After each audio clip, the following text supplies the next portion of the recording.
Muito boa noite a todos. Queria inicialmente agradecer a presença de todos vocês. Fazia tempo que eu não vi o centro tão cheio. Isso para mim é um motivo de muita alegria. Então queria agradecer aqui as pessoas que vieram de Recife, de Limoeiro, João Alfredo, Bom Jardim, Orobó, Umbuzeiro, Surubim, Santa Cecília, Carpina, Vertentes, Taquaritinga, Santa Maria, Toritama. Depois, se eu me tiver esquecido de algum, vocês puxam minha orelha.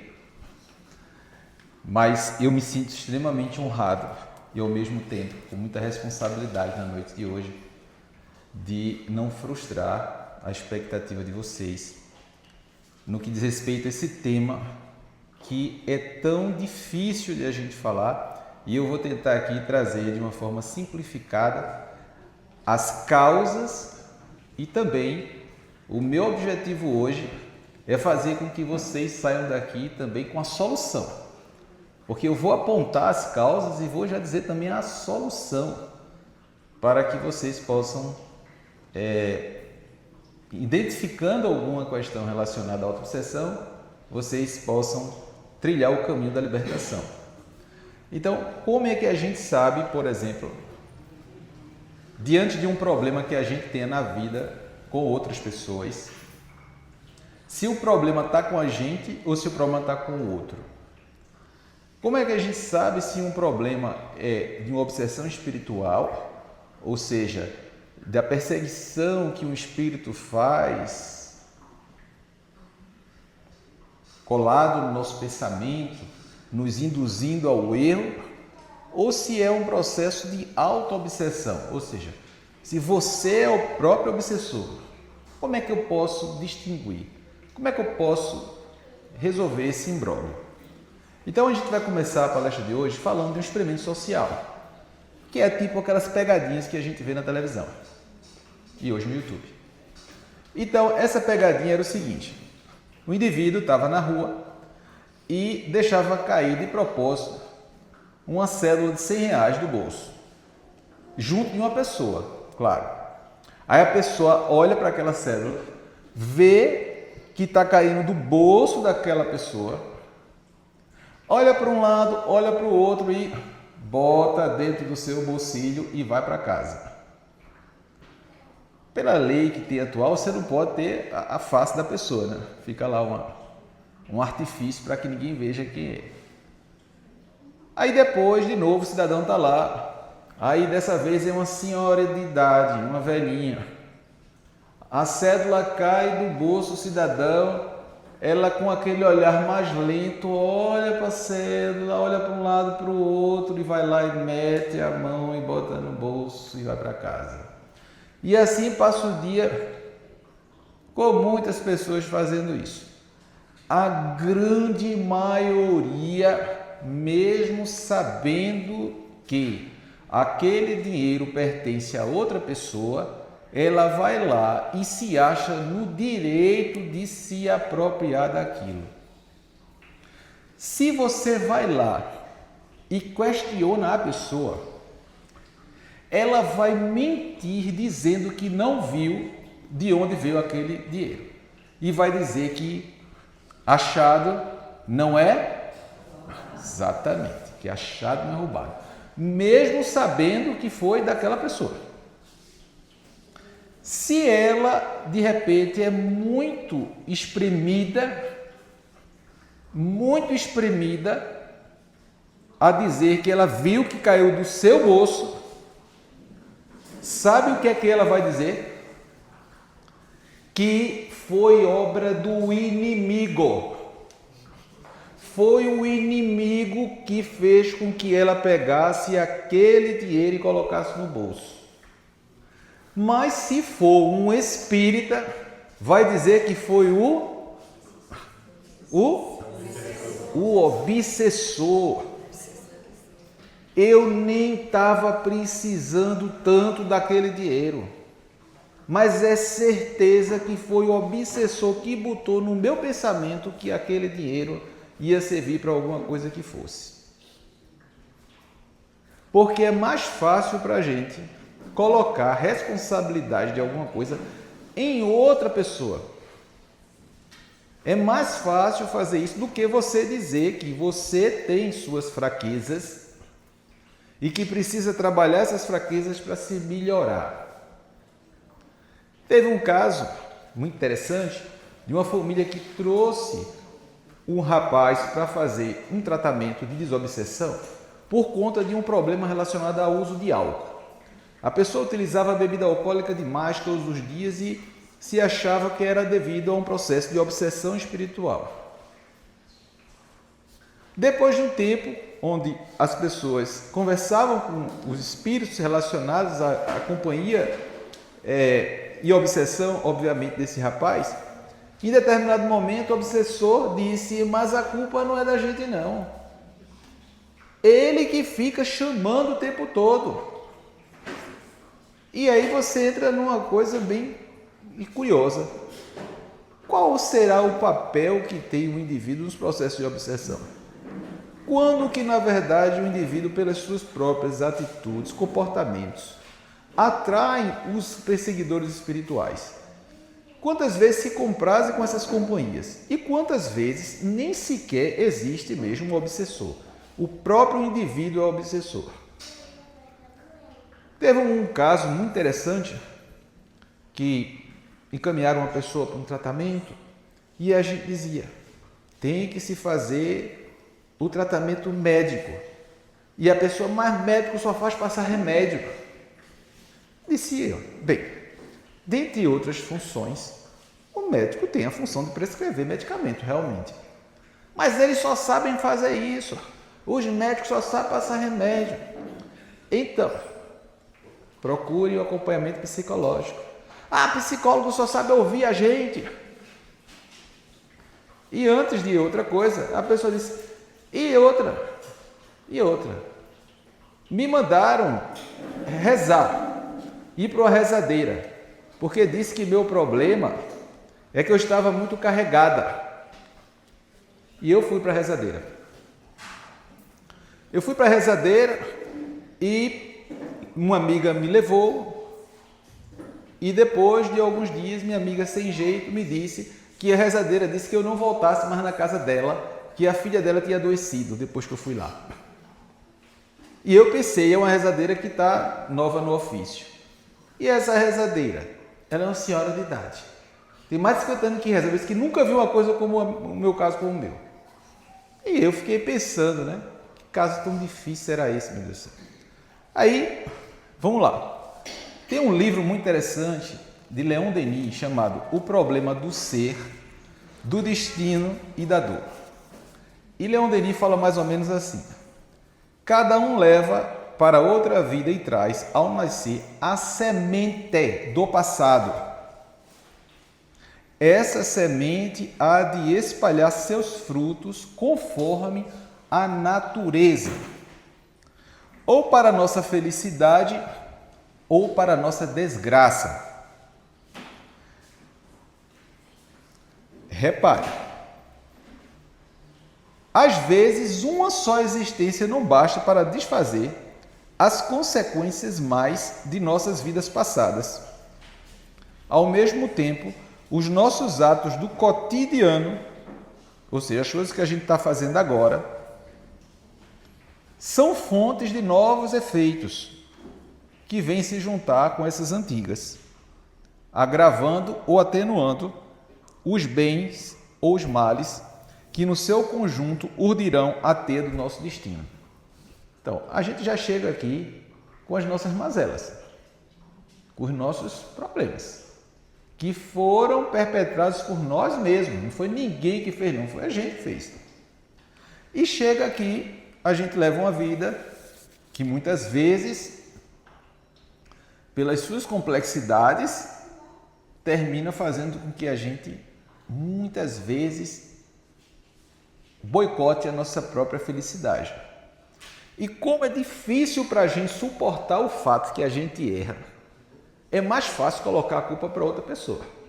Feita aquela brincadeira antiga da batata quente, você bota para o outro. Porque dizer que você está deixando de fazer a sua tarefa de casa espiritual é muito ruim. Nenhuma pessoa gosta de estar errada. A gente sempre quer colocar o erro para o outro. Sempre. É um processo de... Claro, é uma imaturidade nossa? Mas é a real. Nossa condição espiritual, a gente sempre quer colocar a responsabilidade para o outro.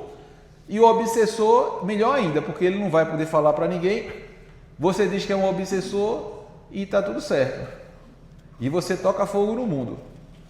Mas isso aí vai trazer para você consequências. Veja lá, o que é que Kardec diz no Livro dos Médiuns. Às vezes a pessoa se fascina, se autofascina. Aí ele fala o seguinte: como não há pior cego do que aquele que não quer ver, reconhecida a inutilidade de toda tentativa para abrir os olhos dessa pessoa fascinada, o que se tem de melhor a fazer é deixá-lo com as ilusões. Ninguém pode curar um doente que se obstina em conservar o seu mal e nele se compraz. Ele é muito claro. Cabe a nós a retificação. Não vai ser ninguém que vai retificar a vida da outra pessoa. Nós é quem temos que retificar a nossa. Porque o outro não vai mudar. Mesmo que a gente queira muito, ninguém vai mudar outra pessoa. Ninguém vai mudar um obsessor que está ali numa perseguição pertinaz sobre você. Você não vai conseguir chegar para ele e dizer: olha, não faça isso não me persiga não. Ou para uma pessoa encarnada que também te prejudique de alguma forma, muitas vezes ela vai continuar prejudicando. A mudança tem que se operar dentro de você. Você que tem que se esforçar para se modificar. Aí Kardec continua. As imperfeições morais do obsidiado constituem frequentemente o obstáculo à libertação. Ou seja, considerando que seja uma auto-obsessão, as imperfeições morais suas, eu falo suas porque é para dar mais ênfase, mas nossas, claro, é que impedem que a gente cresça, que a gente evolua, que a gente... Se a gente não consegue enxergar que a gente tem que melhorar, vai melhorar como? Não vai. Aí vai continuar como um cachorro correndo atrás do rabo. Não sai do lugar. E quando a gente vai falar de auto-obsessão, o primeiro passo que a gente tem que ter, e um erro grave de quem está auto-obsediado, é não conseguir enxergar que o problema está dentro de si. E se eu tenho um problema dentro de mim e fico tentando olhar para o outro ou corrigir o outro, eu nunca vou me corrigir. E quando a gente estava preparando o material para a palestra de hoje, dentre outras coisas, a gente recebeu uma página muito interessante. E o título dessa mensagem é Cura-te a ti mesmo. Cura-te a ti mesmo, ou seja, o Espírito está nos aconselhando, está nos estimulando, nos instando a que a gente se cure. Como isso? Ele fala o seguinte: muitas vezes te desgastas, te corróis, te mutilas, te aniquilas na intenção de promover a transformação do outro. Há esforço vão, inútil, incompreensível e infantil. Quanta indolência, impaciência, desatenção. Acaso conheces os caminhos que dentro de ti conectam a tua mente ao coração? Porventura, já delineaste todas as tuas quedas, desventuras, descalabros nos séculos que antecederam a tua presente encarnação? Já não seria ocupação demasiada palmilhares tu, teu próprio caminho de redenção e libertação definitiva das incoerências perpetradas em passado jocoso, doloroso e belicoso? Assenta tua força e energia mental e modifica o teu próprio tônus espiritual para te libertares dos miasmas pestilentos da auto-obsessão. E quando esse dia chegar, não mais te preocuparás em corrigir as deficiências dos teus irmãos em humanidade. Olha, essa página ela veio como um flash. Foi segundos. E eu fiquei sem entender. Aí depois eu li uma vez, segunda. Na segunda, quando eu acabei de ler, eu pensei assim, cara, se você pudesse resumir o que esse espírito disse em uma frase, qual seria essa frase? Sabe qual foi a frase que eu imaginei que eles queriam dizer pra gente? Rapaz, cuida da tua vida. Eles fez uma psicografia densa, encorpada, para dizer, cuida da tua vida. Que sentido? Cuida do teu interior para você se melhorar como pessoa.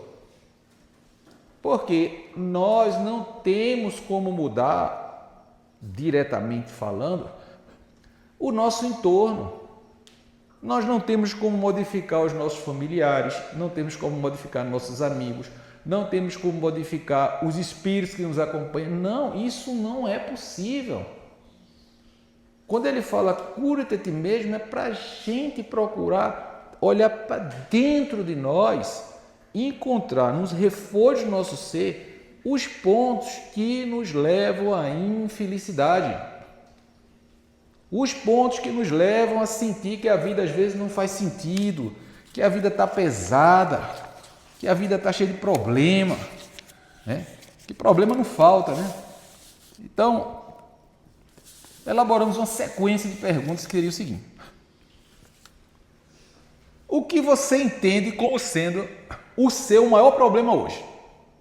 Eu vou dar 10 segundos. Pensa, qual seria o maior problema da sua vida hoje? Pronto. Segunda pergunta: o que abençoado e abençoada você já tentou fazer para resolver esse problema?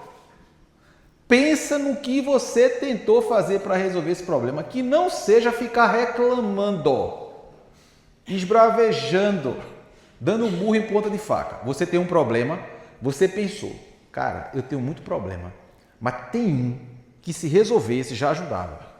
Show. Identificou lá no problema. O que é que eu já fiz para resolver esse problema? Que não seja reclamar. Terceira, como é que você acha que daqui para frente você vai resolver esse problema? Como é que você acha que você vai resolver? Ok? Pronto. Você já pegou, pensou o problema. Já pensou, puxa vida, é mesmo, rapaz, não fiz nada para resolver. Estou com esse problema um tempo danado e nem é que eu dei conta agora que eu não fiz nada para resolver. E pior, eu nem sequer sei como é que eu vou fazer para resolver daqui para frente. Eu nem fiz nada e nem sei. Mas daqui para o final vocês vão saber. Lá. Quem é você? Cada um de vocês. Quem é você? Na real. Como assim quem eu sou na real? Quando ninguém está olhando para você. Quando ninguém está ali, ó, espiando. Quem é você? Ah, rapaz, se pudesse ver dentro de casa essa situação. Ave Maria do céu, nem pensar é bom. Se tivesse uma câmera escondida aqui, vendo o meu momento de piti, misericórdia.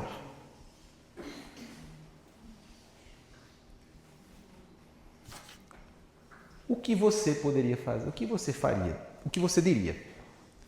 O que você diria para você, olhando nos seus olhos, na frente do espelho, se você disser uma coisa assim importante? Eu vou olhar essa pessoa é você mesmo. Olhar nos olhos, olha, não vá detratar não, viu? Não vale detratar. Mas o que é que você diria para essa pessoa? Olhando nos olhos dela. Aí, tá a causa, eu vou dizer agora a causa grande de problema, de vazio existencial, de tristeza, de agonia, de desespero, de autoobsessão. Você está sendo fiel à sua essência? Você está sendo fiel à sua essência?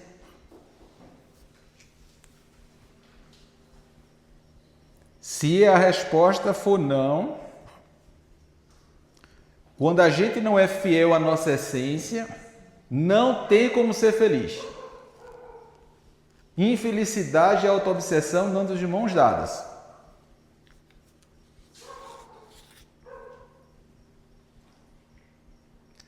Outra. Que dor você carrega na sua vida? Que dor você está carregando e que inclusive não é mais nem sua, mas você continua carregando ali. Porque muitas vezes, problemas da vida, alguns somos nós que procuramos. Alguns somos erros, são frutos dos nossos equívocos, mas tem coisa que dói que nem sequer fomos nós que causamos, mas que nos atingiram e a gente está carregando. Até hoje, o peso, a pedra nas costas. E a última, que a lista inicialmente eram 50. Aí eu reduzi para 9 e 10 para não ficar muito longo. Qual seria para você, criatura auto-obsediada, o primeiro gesto de auto-perdão que você daria?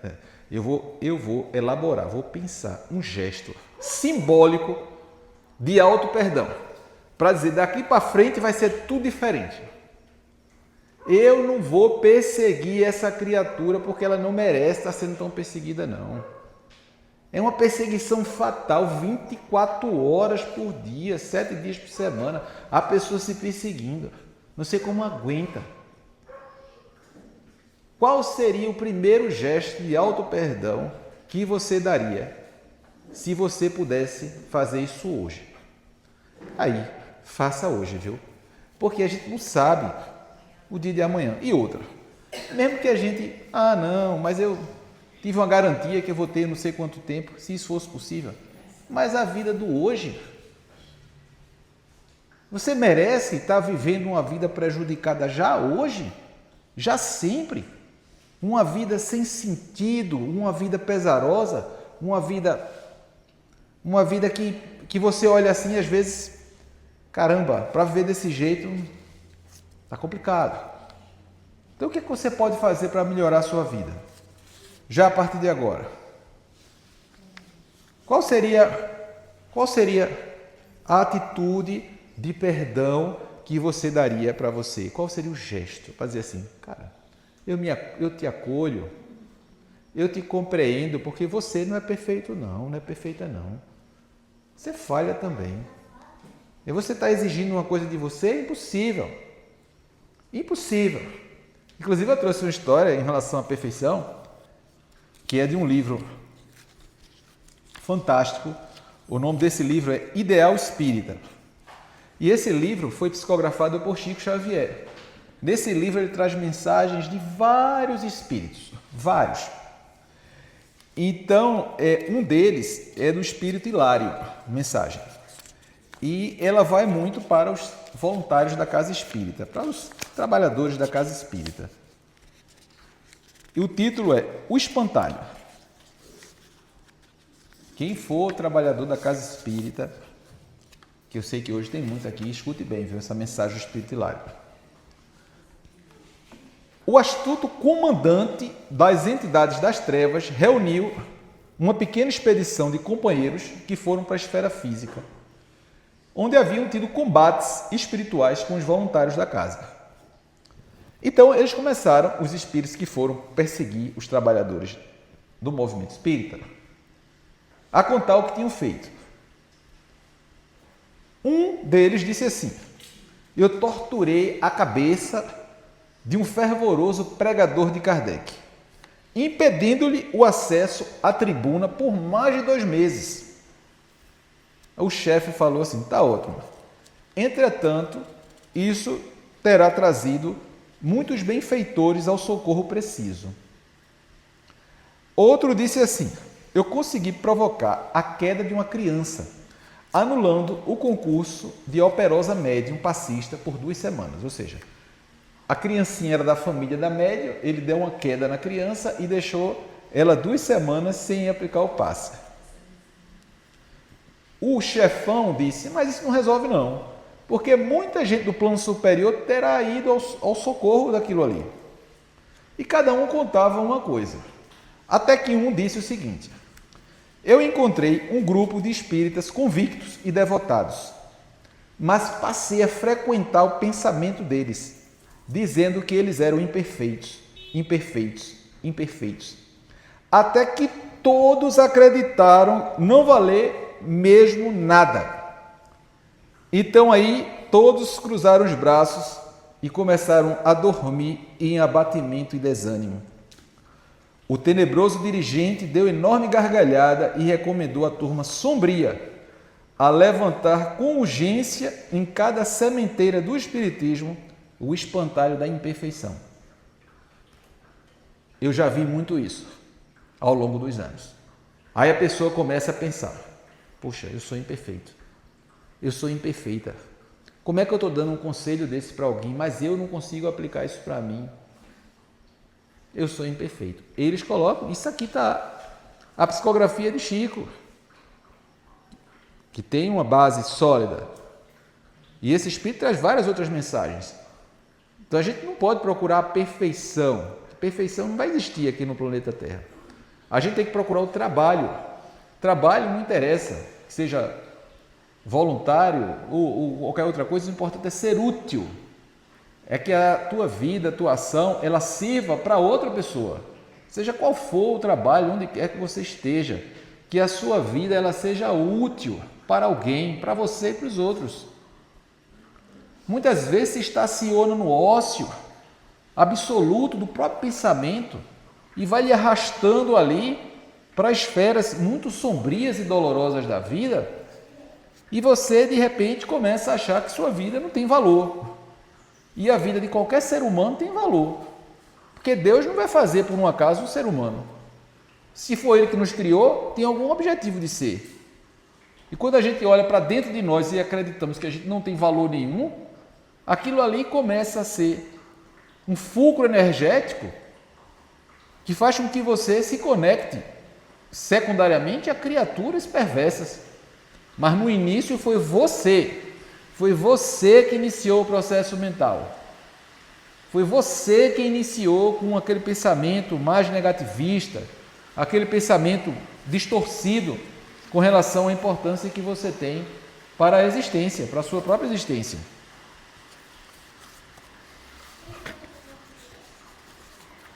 Então, ainda Leon Denis, no livro O Problema do Ser, do Destino e da Dor, ele fala o seguinte: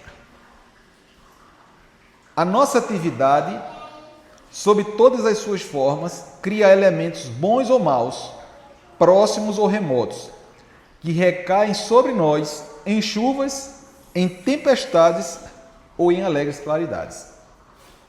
Nós seremos sempre os artífices da nossa própria existência. Felicidade, tristeza, melancolia, perturbação. Não sei se vocês já ouviram falar do indivíduo chamado Jerônimo Mendonça, que é do meio espírita, geralmente mais antigo. Já ouviu falar dele? Jerônimo era um cidadão que ele ainda na juventude, ele desenvolveu uma forma de artrite reumatoide bem precoce e ficou paralítico. Depois de um tempo ele perde também a visão. Então a situação dele era de um paralítico e que não enxergava. Mas ele havia encontrado na doutrina espírita o consolo para a sua existência. E ele tinha um sonho de levar a mensagem espírita de forma de palestras. Então fizeram uma maca para ele, adaptada, e ele dava palestra no centro, na maca. Na maca. E a história de vida dele era muito curiosa, porque ele estava sempre com o tônus para frente, para cima. Mesmo diante de todas as dificuldades físicas graves que ele possuía, ele não diminuía essa alegria que tinha de levar para os outros essa mensagem de amor da doutrina espírita. Aí você diz assim, mas aí pode ser uma forma de compensação. E, olha, ninguém vai compensar uma existência inteira. Você faz isso uma semana, um mês, 3 meses, depois você cansa. Porque ninguém vai viver uma fantasia o tempo todo. Para ter constância, precisa você acreditar naquilo. E ele acreditava. Nisso, ele morava numa cidade do interior de Minas Gerais. E nisso, um empresário muito rico de São Paulo havia feito um mau negócio e perdido boa parte da sua fortuna. Aí, alguém em São Paulo, a história foi o seguinte: o cidadão ficou tão perturbado com a falência financeira que decidiu que ia abandonar a vida. E na hora que ele ia fazer isso, um amigo dele disse: rapaz, não faça uma coisa dessa não. Não faça uma coisa dessa não, pelo amor de Deus. Você vai conhecer uma pessoa muito especial lá em Minas Gerais. E o cara falou: como que eu não tenho nem recurso financeiro para ir mais? Ele: não, eu pago a sua viagem, você vai conhecer Jerônimo. E o cidadão foi. Chegou na casa de Jerônimo, ele ficou num terraço, né, na entrada da casa, e ele começou a escutar umas gargalhadas para dentro da casa. Era Jerônimo, rindo. E o cara começou a ficar com raiva. Chamou a irmã dele: quer dizer que é esse cara aí, esse cara que está rindo lá para dentro, que vai me consolar? Ela ficou desconfiado. Tá bom, eu já estou aqui, né? Vou falar com ele. Quando ele entrou, ele tomou aquele impacto, né? Quem é que está dando essa gargalhada? Quem é que está dando a gargalhada? É aquele cidadão naquela situação, totalmente paralisado, sem enxergar, naquela maca dura, e ele já ficou meio desconfiado daquela situação, né? Aí começou a conversa com Jerônimo. Começou a contar a história dele, que ele era um fazendeiro muito rico, e fez uma negociação e o cara passou a perna nele, e tal, e que ele estava de um jeito que ele não sabia o que fazia, porque a família dele sempre gostou muito dele pelas coisas que ele tinha para oferecer, mas que depois que ele levou o golpe, a família estava todo mundo revoltadíssimo com ele. Eu não sei que espécie de amor é esse, que você é amado enquanto você tem as suas coisas. Aí você não tem, mas não tem mais amor. Será que era amor mesmo? Ou se era que era uma troca de interesse, de favor, seja lá o que for? E, obviamente, com responsabilidade dele. Porque se ele condiciona o respeito, a amizade, o amor às coisas, ele estava também apostando. Porque no dia que não tivesse, não haveria mais nenhum tipo de carinho, de sentimento real. Então, ele não é só vítima. Ele é vítima, mas também ele é o provocador da situação. E a gente não deve condicionar os nossos relacionamentos a questões materiais. E se a hora que você não tiver, em que base está? A base é frágil. É frágil. Mas aí ele foi contando a história e Jerônimo só ouvindo aquela situação. Em determinado momento, como sempre, porque às vezes é difícil de você sair de dentro de você e olhar a situação como se fosse um drone. Porque às vezes você está imerso naquela coisa e você acredita que você é o pobre coitado, que você é um miserável, que todo mundo é feliz e que ninguém sabe o que você está passando, porque só quem passa por isso sou eu, ninguém sabe o que é isso. Como se você fosse o Sol da galáxia, nem do sistema solar. Ninguém sabe o que eu sofro, porque o que eu sofro, aí começa aquela coisa. E ele teve a capacidade de ir na frente de uma pessoa naquela condição dizer isso. Você não sabe o que eu estou passando.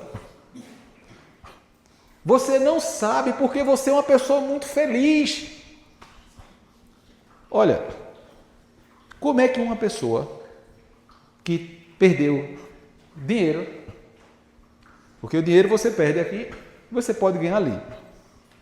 Como é que você pode ter a capacidade de ir na frente de uma pessoa que tem a saúde completamente comprometida? Você olha para a pessoa e diz que ele não sabe o que é ser infeliz, que ele não sabe o que ele está passando. Mas isso é a cegueira. É a cegueira da autoobsessão. Você só enxerga você. Você acha que todo mundo vive a vida de fantasia, de alegria, e você é o pobre coitado, é a vítima, é o... Jerônimo chega para ele e faz assim: Me diga uma coisa. Me responda uma coisa. Se esse cidadão que fez negócio com você, enganou você, chegasse aqui agora e dissesse: eu dou a fazenda de volta a você. Porque o problema maior foi que ele tinha uma fazenda que era tão grande que tinha um aeroporto dentro da fazenda. E o cara levou embora. Um rolo grande lá e ele perdeu. E isso foi o tema central da palestra dele. Se o cara chegasse e devolvesse a fazenda para você, mas dissesse assim: eu devolvo, agora me dê um olho seu. Um olho. O cara quer isso, rapaz? Que conversa é essa? Que conversa sem sentido é essa? De eu dar meu olho? Aí ele fez assim: não. O olho não. O olho é uma coisa muito pesada, realmente. Um braço. Um braço. Ele, um braço? Oxi! Que é isso, rapaz? Ele, o Jerônimo, não mexia nem os braços, nem as pernas, nem era cego. Mas ele não queria dar nenhum braço. Viu?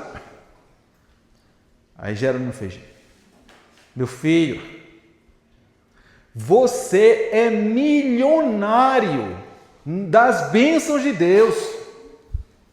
Mas a potência e a condição dele, a condição que ele estava, dizendo uma coisa dessa, com aquela potência, modificou a vida do cidadão. Que depois ele se tornou outra pessoa. Ele saiu de lá, ele deu aquela virada de chave da vida. Dele entendeu realmente, entendeu que o que ele tinha era um problema que se soluciona. Porque mesmo os problemas mais graves que a gente tem uma solução. Se a gente olhar pelo prisma espiritual. Vamos lá. Nós somos espíritos imortais. Nós estamos aqui de passagem. Ou seja, isso aqui é curto, é muito breve, e isso tem um sentido de ser, é de uma aprendizagem. Se você tem uma doença física, se você tem um problema de saúde, se você tem um problema material, seja lá o que for, isso vai ter uma hora que vai se acabar. Todo problema que a gente tem vai chegar a hora que ele se acaba. Não vai ficar para sempre, não. Imaginemos aqui o pior problema que cada um de vocês tem na vida de vocês. Pense num problema. Ah, doutor, eu não gosto nem de pensar no problema que eu tenho. É grande, viu? O bicho é grande. Ele pode ser gigante, mas ele vai ter uma hora que ele vai acabar. E se o problema, tem muita mulher que for o marido, vai acabar, e quando acabar, vocês vão ficar com saudade. Vou contar uma história aqui que é real. Na época que a gente ainda escrevia os prontuários à mão, me chega uma senhora e diz assim: doutor, a minha vida é uma desgraça. E eu, mas por que a vida da senhora é desgraça? Porque eu tenho um marido não, uma coisa, um demônio, um satanás que eu arrumei. E com esse demônio eu tive filhos, e aí começou a confusão toda. E esse cara, olha esse cara, o senhor não sabe, a minha vida é tenebrosa, e pintou o 7. E ela falava. E eu peguei e botei um asterisco no prontuário. Disse: olha, ela ainda vai dizer alguma coisa aí, porque o problema dela não é esse. Passa o tempo, 1 ano e pouco, e chega essa senhora de novo. Aí quando abri o prontuário eu vi o asterisco bem grande, né? Ou seja, se liga, que aí vem coisa. E aí, dona Fulaninha? Doutor, o senhor não sabe o que aconteceu. Eu o quê? Doutor, ele morreu. E eu perguntei, eu não disse nada, né? Eu disse: só quero ver o que ela vai dizer. E aí? Como é que está a sua vida agora, doutor? Eu não imaginei que eu amava tanto aquele homem. Aquele homem, aí começou a dizer tudo que o cara era de bom. Era isso, era aquilo outro. E eu disse, meu Deus do céu. Mas uma coisa continuou absolutamente igual. Antes, ela sofria muito por conta da presença dele. Agora ela está sofrendo muito por conta da ausência dele. Porque só não vale não sofrer. Você tem que sofrer por alguma coisa. Tem que ser um motivo. Porque você não pode ser feliz. Porque ser feliz é uma coisa que... Caramba, ser feliz é uma coisa estranha, né? É uma coisa esquisita. Eu tenho que arrumar um jeito de ser um pobre coitado, uma pobre coitada, uma vítima do destino, para que todo mundo tenha pena de mim, e de ser uma coitada, isso é uma coitadinha, bichinho ou bichinha, isso não sei o quê. E a gente não tomar posse do que é nosso, o nosso poder. Cada um de nós tem dentro de si um poder enorme, mas a gente prefere ficar, como Friedrich Nietzsche dizia, feito um camelo, se abaixando, e se eu aparecer ali rindo, ninguém vai me dar atenção. Eu tenho que aparecer assim, me escorando pelos cantos, pelas paredes, porque aí alguém vai dizer, coitado, isso aí a psicologia explica. Quanto mais desgraçado eu sou, mais pena as pessoas têm de mim. Quanto mais eu resmungo, quanto mais eu me queixo, quanto mais eu reclamo, quanto mais... Sendo que o problema é que isso gera depois um condicionamento. Você começa na artimanha para poder ter algum ganho com aquilo, mas depois você se vicia. Depois você se acostuma àquilo ali. E a mente da gente vai se condicionando àquilo ali, o cérebro vai aprendendo. Então, daqui a pouco, você está outro, você não está com doença, você está com o dinheiro no bolso, você está com tudo bem, mas a pergunta, e aí como está? Rapaz, está meio calor aqui, né? O negócio aqui parece que está meio calor. Mas aí botou, mas ficou frio demais. Ave Maria do céu, esse negócio não está... E começa aquela agonia. Você olha para a pessoa assim e vê uma pessoa agoniada, perturbada. Aí a pessoa chega para mim, doutor, o senhor acha que não é obsessor não? Eu disse, que danado vai chegar junto? Que obsessor que tem coragem? O obsessor vai olhar assim e vai dizer, oxe, por aqui mesmo eu saio. Ele não aguenta não, porque se ele chegar junto, é capaz de acontecer alguma coisa séria. O obsessor não suporta. O obsessor vai dizer, tudo tem limite. Tudo tem limite. Mas ele vai conviver e ele vai voltar para o mundo espiritual e dizer, rapaz, o negócio ali, é bom vocês nem chegarem, viu? Chegue junto não, porque... Mas por que isso? Porque a gente criou um mecanismo interno de enfrentar as dores da vida deturpada. Por exemplo, se eu estou triste, se eu estou para baixo, eu estou para baixo, eu tenho um motivo. Ficou triste com alguma coisa específica que não está legal. Então, é necessário que os outros me olhem e me ajudem naquele momento. Está tudo certo. Tem uma função de ser. Tem uma função. Está tudo certo. Algumas vezes está tudo certo.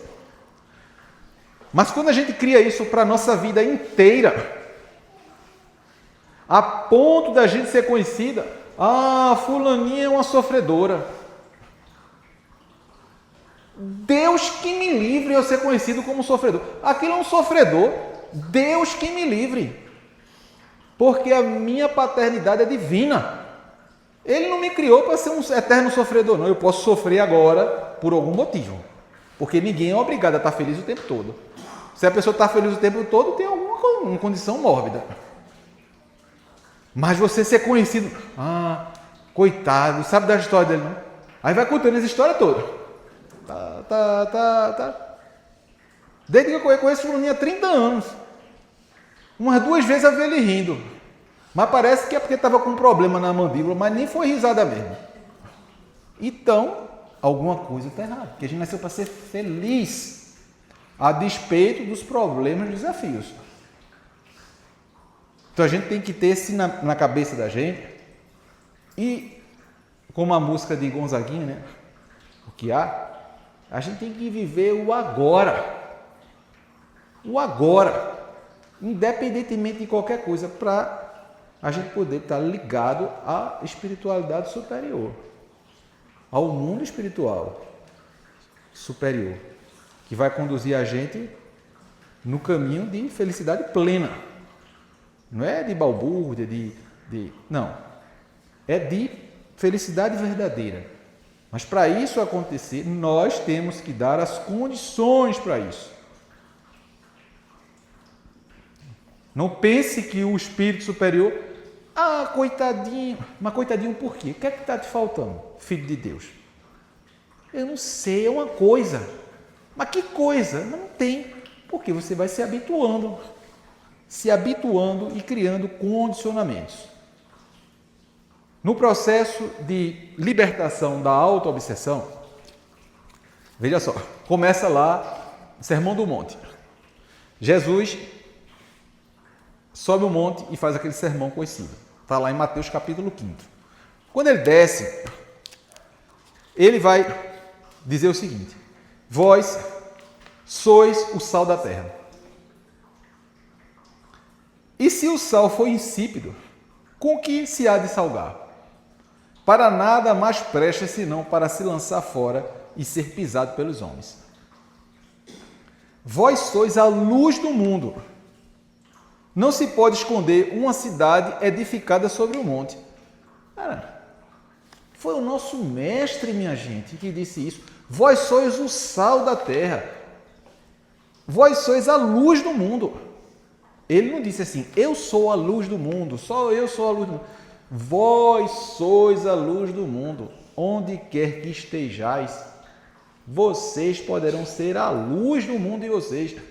Vocês poderão ser a luz da casa de vocês, da comunidade de vocês, no ambiente de trabalho de vocês. Onde quer que vocês estejam, vocês poderão ser uma luz. Meu Deus, será que é preferível ser trevas do que ser luz? Não é possível uma coisa dessa, tem que despertar desse letargo.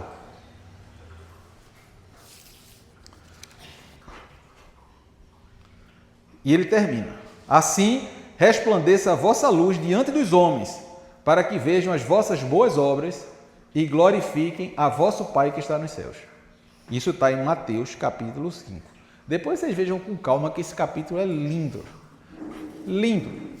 Aí o que acontece? A pessoa se acostuma a viver assim. Nessa querela, nesse tumulto.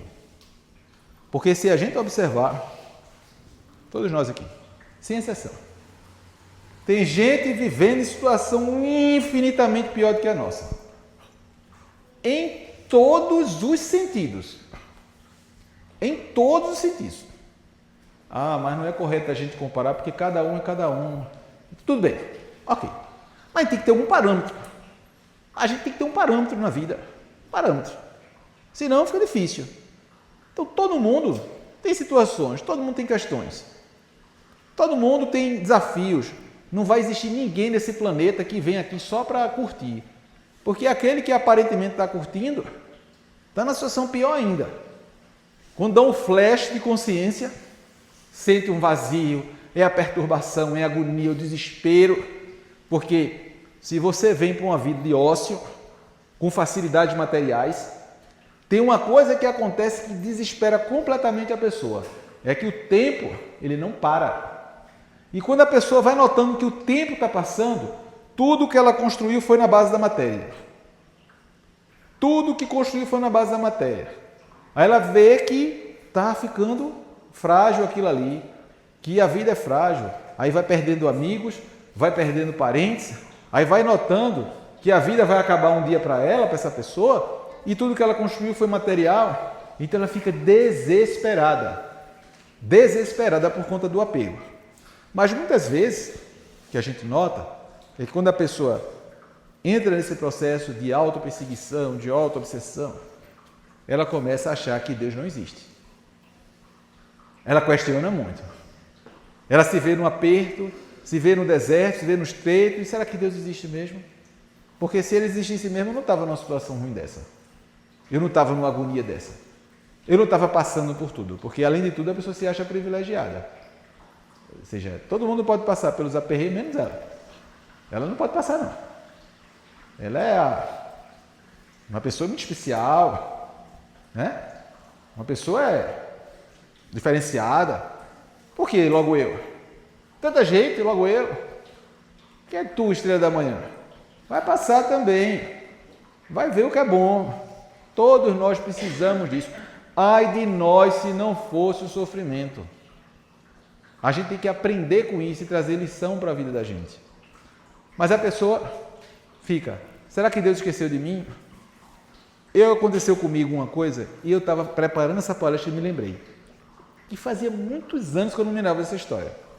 Eu era bem jovem, um adolescente, morava em Recife e eu estava no centro da cidade, mais especificamente na Avenida Dantas Barreto. E eu estava para atravessar a rua, faixa de pedestre. Muita gente.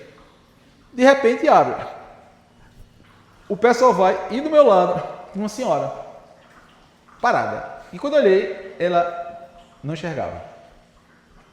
Eu segurei na mão dela, involuntariamente. Foi uma coisa automática. Eu segurei na mão dela e atravessei a rua com ela. E do outro lado, eu soltei ela, muito obrigado. Eu fui embora. Pego o ônibus para voltar para casa e fiquei pensando, refletindo sobre aquilo ali. Eu disse, meu Deus, a gente é desconfiado das pessoas, né? A gente desconfia. Uma pessoa é agradável para a gente. Qual é a primeira coisa que a gente pensa? O que é que essa pessoa quer? O que é que esse alecrim dourado quer comigo? Nunca vi ninguém fazer nada para mim, sem interesse. Você já fica assim pensando. Nós somos desconfiados. Imagina você vir numa condição na vida onde você não tem esse direito de desconfiar porque você vai precisar do outro. Você tem que se deixar ser levado pelo outro no meio de uma avenida cheia de caos e acreditar em Deus. Porque vai acreditar em quem? Pode pegar uma pessoa maldosa lá e fazer alguma coisa, não tem escolha. Eu preciso ir, eu preciso vir e acreditar na bondade do mundo. Se ela existir, ela existe. Mas a gente precisa ter olhos para ver. E nesse dia eu não notei que eu cheguei em casa praticamente e eu só pensando nessa cena. Foi uma coisa tão incrível que eu não pensei. Quando eu vi, eu estava com a mulher atravessando a senhora na rua. E depois eu fiquei pensando, como é que pode uma coisa dessa? Você ser tão vulnerável assim que você não tem a opção de escolher. Todos nós aqui temos a opção de escolher. Hoje, a gente tem a opção de escolher. Não sei amanhã. O que é que eu vou fazer? Como é que eu vou fazer? O que é que eu vou pensar? Se eu vou deixar a minha cabeça ficar feito um ninho de passarinho, um ninho de cobra, pensando só coisa terrível sobre as pessoas, sobre mim, sei lá o que for. Existe uma paráfrase do mundo espiritual umbralino que é o seguinte. O Mestre Jesus diz o seguinte, onde houver 2 ou mais pessoas reunidas em meu nome, lá eu estarei. O mundo espiritual umbralino diz o seguinte, onde houver 2 ou mais pessoas fofocando, criando intriga, falando bobagem sobre os outros, lá eu estarei. Reúne-se 2, 3 pessoas, começa a falar da vida dos outros, começa a curiar a existência alheia e você não vai ver se imediatamente você não é acompanhado. Agora a decisão é nossa. Depois não adianta dizer, mas Deus não existe, Ele não olha para mim. A decisão é de cada um de vocês. Para finalizar, pastor, deu tempo. Na mesma época, veja que nada é por um acaso. Há 250 milhões de anos, período Cretáceo, dinossauro e tudo mais. Não sei, parece que fui corrigido aqui, não sei se é Cretáceo, um desses períodos aí. Recebo eu uma mensagem, aquelas mensagens que você tem no semáforo aqui, te entrega, né? Da campanha do Killer. Do Unesca.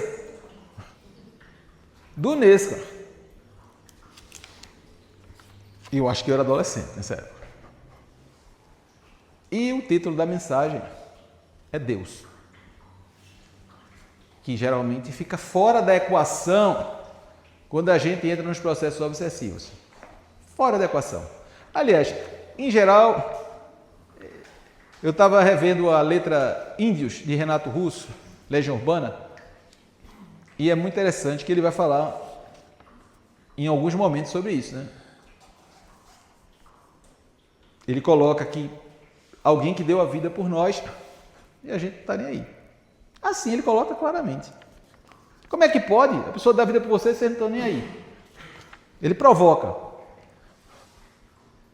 Então, o indivíduo aperreado, sozinho, solitário, angustiado, achando que ninguém é por ele, Deus, eu passei tanto tempo te procurando, eu não sabia onde estavas.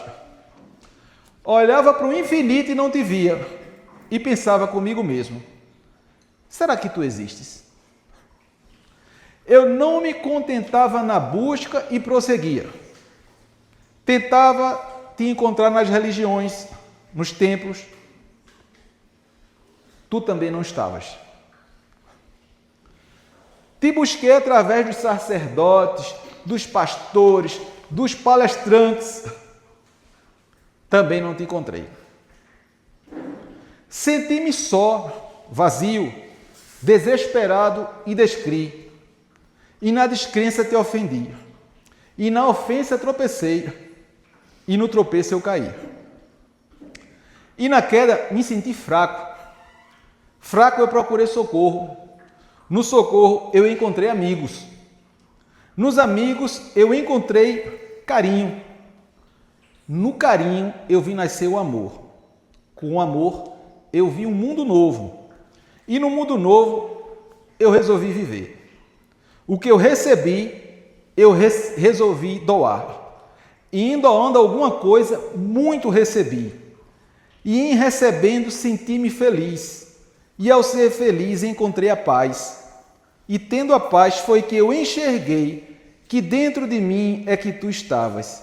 E sem procurar-te, foi que te encontrei.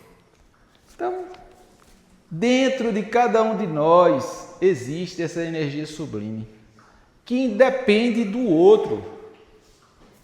É dentro de cada um de nós, porque Deus não faz ninguém incompleto. Preciso de alguém para ser completo. Não precisa de ninguém. Vocês têm dentro de vocês tudo o que precisam para ser feliz.